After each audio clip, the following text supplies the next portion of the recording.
Hi everyone, I'm Firefighter Matthew. And I'm Firefighter Sydney.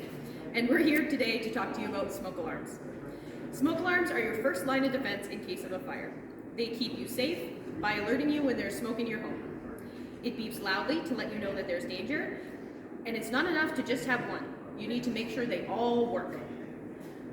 You should test your smoke alarm once a month. Press the button, easy, right? Don't forget to change the batteries once a year. The smoke alarms will start beeping or chirping. That's telling you that it needs new batteries. Now here's an important tip.